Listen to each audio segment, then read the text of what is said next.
السلام علیکم۔ ناولز کے سفر میں خوش آمدید۔ آئیے چلتے ہیں وادی زمر کی چھٹی ایپیسوڈ کی طرف۔ پریشی نے اپنی گھوڑی کو پپل کی گھنی چھاؤں میں باندھا اور خود پہاڑ پر چڑھ گئی۔ وہ جیسے جیسے پہاڑ کی بلندی طے کر رہی تھی اسے کچھ آوازیں آنا شروع ہوئیں۔ اس نے ان آوازوں کو غور سے سنا تو وہ آوازیں شمال کی جانب سے آ رہی تھیں۔ وہ بہادر تھی۔ وہ ان آوازوں کی سمت چلتی گئی۔ اس نے دیکھا ایک شخص پہاڑ سے لٹکا بچاؤ بچاؤ کی آوازیں لگا رہا ہے۔ جب پریشی نے جھانک کر دیکھا تو وہ چہرے پر کپڑا باندھے لٹکا ہوا تھا اور اس نے جس پتھر کا سہارا لیا ہوا تھا اگر اس پتھر پر زیادہ زور ڈالتا تو وہ جلدی نیچے کھائی میں گر جاتا۔ پریشی کو سمجھ نہیں آ رہی تھی کہ وہ شخص لٹکا کیسے، لیکن اس نے سب خیالوں کو پس مس ڈالا اور اس لڑکے کی طرف دیکھا۔ وہ چہرے پر کالا کپڑا باندھے کالی ہی پینٹ شرٹ میں تھا، کف کو کوہنی تک موڑ رکھا تھا۔ اسے دیکھ کر پریشی جہانزیب کے دل کی بیٹ مس ہوئی۔ بات سنو لڑکی، مجھے یہاں سے نکالو۔ پریشی کے کانوں میں ایک شخص کی روبدار آواز گونجی۔ اس کی آواز میں التجا نہیں تھی، ایک حکم تھا۔ اس کی آواز پہاڑوں میں گونج کر آ رہی تھی۔ پریشی جلدی سے سنبھلی اور ادھر ادھر کسی رسی کو دیکھا لیکن اسے کچھ نہ ملا۔ تم نے چہرے پر جو کپڑا باندھا ہوا ہے وہ مجھے دو۔ ٹائیگر نے جلدی سے انکار میں سر ہلایا اور بولا، نہیں، میں اسے نہیں اتار سکتا۔ پریشی کو حیرت ہوئی، وہ شخص اس سے پردہ کر رہا تھا۔ اگر تمہیں یہاں سے نکلنا ہے تو تمہیں مجھے یہ دینا ہوگا۔ پریشی جہانزیب اچھی طرح جانتی تھی کہ اس نے جو چہرے پر کپڑا باندھا ہوا ہے وہ چھوٹا ہے۔ وہ اس کپڑے کو لٹکا کر اسے اوپر نہیں کھینچ سکتی، لیکن وہ اپنے دل کے ہاتھوں مجبور تھی۔ اس شخص کو دیکھنا چاہتی تھی۔ ٹائیگر نے اپنے سامنے کھڑی 5 فٹ کی اس لڑکی کو دیکھا جس نے سر پر اچھی طرح حجاب کیا نقاب کر رکھا تھا۔ اس لڑکی کی آنکھیں صرف اسے نظر آ رہی تھیں۔ ٹائیگر نے دائیں ہاتھ سے پتھر کو پکڑا اور بائیں ہاتھ سے چہرے سے کپڑا اتارا۔ اس نے کپڑا اتار کر اس کی طرف بلند کیا۔ پریشی اس شخص کے چہرے کو دیکھ کر حیران ہو گئی۔ گورا رنگ، چہرے پر ہلکی سی داڑھی، نیلی آنکھیں اور ان آنکھوں میں غصہ تھا۔ وہ پہلا شخص تھا جو اسے اپنے بھائی کے سوا اچھا لگا تھا۔ میں اس کپڑے کو نہیں پکڑ سکتی۔ پریشی نے صرف اس شخص کا چہرہ دیکھنا تھا، وہ دیکھ چکی تھی۔ ٹائیگر کا دل چاہا وہ اس لڑکی کا سر پھاڑ دے۔ میں اپنا دوپٹہ اتار کر تمہاری طرف پھینکوں گی لیکن تم مجھے نہیں دیکھو گے، ٹھیک ہے؟ ٹائیگر نے تنگ آ گیا اس لڑکی سے اکتا کر بولا۔ پریشی وہاں سے ہٹی۔ اس نے پہاڑ سے دور جا کر اس نے اپنا نقاب اور حجاب کھولا۔ اس کا رنگ گورا تھا، آنکھوں کا رنگ اپنے بھائی کی طرح گہرا اور بھورا تھا، تیکھے نین نقش تھے۔ اس کے چہرے پر نور تھا، بالوں کی چٹیوں کی ہوئی تھی۔ پریشی نے اپنا دوپٹہ اس کی طرف پھینکا۔ ٹائیگر نے مشکل سے اس کا دوپٹہ پکڑا اور پہاڑ کے اوپر چڑھ گیا۔ پریشی نے دیکھا اس نے جس ہاتھ سے دوپٹہ پکڑا ہوا تھا اس کے ہاتھ کی کلائی پر ٹائیگر لکھا ہوا تھا۔ مجھے پہلے پہل لگتا تھا ذاتی مسئلہ ہے، مجھے پھر سمجھا کہ محبت کائناتی مسئلہ ہے۔ پرندے قید میں ہیں اور تم چہچہاہٹ چاہتے ہو، تمہیں تو اچھا خاصا نفسیاتی مسئلہ ہے۔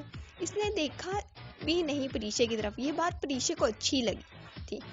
وہ کچھ بھی کہے بغیر سیدھی سمت چلا گیا۔ پریشی کو حیران رہ گئی، اس شخص نے اس کا شکریہ تک نہیں کیا تھا۔ وہ جا چکا تھا لیکن پریشی جہانزیب ابھی تک اس شخص کے زیر اثر تھی۔ تھوڑی دیر بعد پریشی نے اپنے پیچھے قدموں کی آواز سنی۔ جب اسے مڑ کر دیکھا تو کچھ فوجی اس کی طرف بڑھے۔ پریشی اس وقت تک نقاب اچھے سے کر چکی تھی۔ ایک فوجی نے باروب آواز میں کہا، آپ نے یہاں کسی شخص کو جاتے ہوئے دیکھا؟ پریشی ہاں میں جواب دینے ہی لگی تھی کہ اس کے ساتھ والے سپاہی نے بولا، اس نے اپنے چہرے پر کالا کپڑا باندھا رکھا تھا، اگر آپ نے دیکھا ہے تو ہمیں بتا دیجیے کیونکہ وہ دہشت گرد ہے۔ پریشی کو لگا وہ اگلی سانس نہیں لے سکے گی۔ وہ اس شخص کو دیکھ کر اس کا دل دھڑکا۔ وہ شخص اس ملک کا بے وفا نکلا۔ اس نے جلدی میں نام میں سر ہلایا اور پہاڑی سے نیچے اترنے لگی۔ اس پہاڑ کی بلندی بہت کم تھی، اس پر آسانی سے چڑھا جا سکتا تھا۔ فوج بھی اب مشرق کی جانب جانے لگی۔ پریشی جلدی سے آئی اور غیر دماغی سے گھوڑی پر بیٹھی۔ اس نے سر پیٹ دوڑایا۔ اس کا دل چاہا کہ وہ روئے۔ اس نے آج تک اپنے بھائی کے سوا کسی مرد کو اچھا نہیں لگا تھا۔ جو اسے پسند آیا وہ دہشت گرد نکلا۔ وہ غیر دماغی سی فارم میں داخل ہوئی۔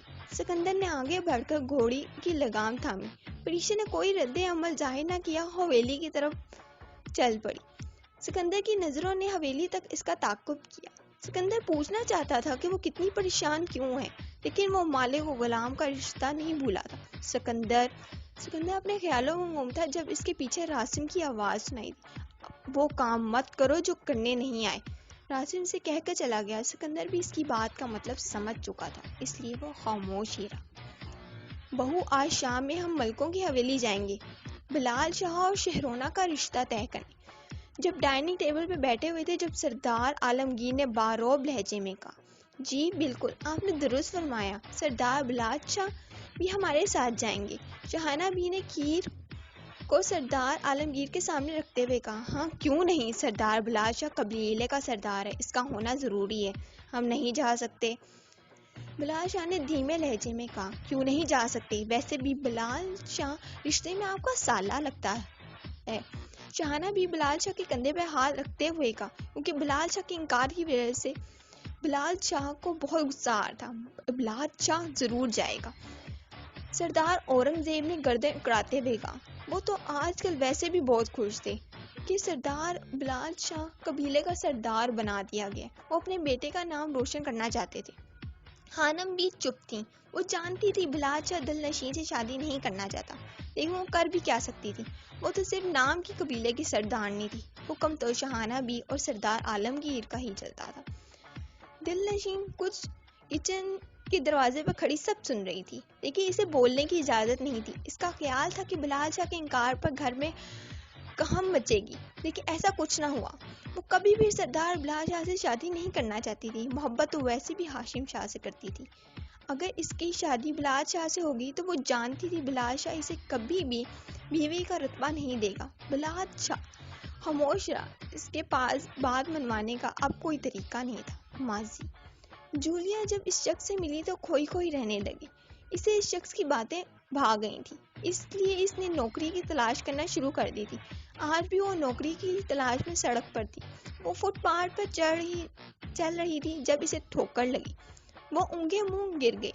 جولیا جلدی سے ادھر بیٹھ گئی، اس کی ایڑی سے خون بہہ رہا تھا، اس کی کونی میں زخمی ہو گئی تھی، لوگ اکا دکا ادھر تھے۔ جولیا کی آنکھوں میں نمی آ گئی، لیکن وہ حیران ہوئی جب ہاتھ میں ٹیشو اس کی ایڑی پر رکھا، جس کی وجہ سے خون بہنا بند ہو گیا۔ جولیا نے چہرہ اوپر کر کے شخص کو دیکھا، یہ وہی تھا جس کی وجہ سے جولیا اب تک پریشان تھی، وہ جس کی باتوں میں جولیا کو ہلا دیا تھا۔ کیا آپ ٹھیک ہیں؟ جولیا کے کانوں میں اس کی میٹھی آواز گونجی۔ کالے رنگ کی شلوار قمیض پہنے، کندھوں پر چادر تانے، وہ حسن کا پیکر لگ رہا تھا۔ جولیا جلدی اس بات میں سر ہلایا۔ وہ شخص اٹھا اور اس نے پتھر جس سے جولیا کو ٹھوکر لگی تھی وہ اٹھایا اور اس کے پاس رکھی ڈسٹ بین میں پھینک دیا۔ جب وہ بولا تو اس کی آواز شہد جیسی مٹھاس تھی، کسی کی راہ سے پتھر اٹھانا بھی نیکی کی بات ہے۔ جب وہ بولا تو اس کی آواز میں جولیا کے لیے پریشانی تھی۔ آپ کو کہاں جانا ہے؟ میں آپ کو چھوڑ دیتا ہوں۔ جولیا نے نہ میں سر ہلانا چاہا، لیکن وہ نہ ہلا سکی، وہ شخص اس کے زیر سایہ تھی۔ اس نے جولیا کا بازو بہت احتیاط سے تھاما اور اسے لیتے ہوئے چلنے لگا۔ جولیا بھی اس شخص کے ساتھ چل رہی تھی۔ جولیا کے دل میں اسلام نے گھر کر لیا تھا، وہ شخص اب حسن اخلاق سے متاثر ہو گئی تھی۔ جولیا نے اسے اپنے گھر کا راستہ بتایا، وہ شخص اسے گھر تک لے آیا۔ جیسے ہی جولیا کو چھوڑ کر واپس مڑا، جولیا نے جلدی سے خود کو سنبھالا اور بولی، آپ کا نام کیا ہے؟ بہرام شاہ۔ وہ شخص اب جا چکا تھا، لیکن جولیا کا دل لے گیا تھا۔ چھت پر کھڑی بوا نے اس منظر کو پسندیدگی سے دیکھا، کیونکہ وہ ابھی نہیں جانتی تھی کہ جس شخص کو جولیا پیار کرتی ہے وہ مسلمان ہے۔ حال کیا تم نے اس شخص کو پکڑ لیا؟ ٹائیگر کی مکمل اندھیرے میں کرسی کو ٹیک لگا کے کھڑکی سے باہر دیکھتے ہوئے بولا۔ یقیناً آپ کو یہ قسط پسند آئی ہوگی، پلیز چینل کو سبسکرائب، شیئر اور لائک کرنا مت بھولیے گا۔ جزاک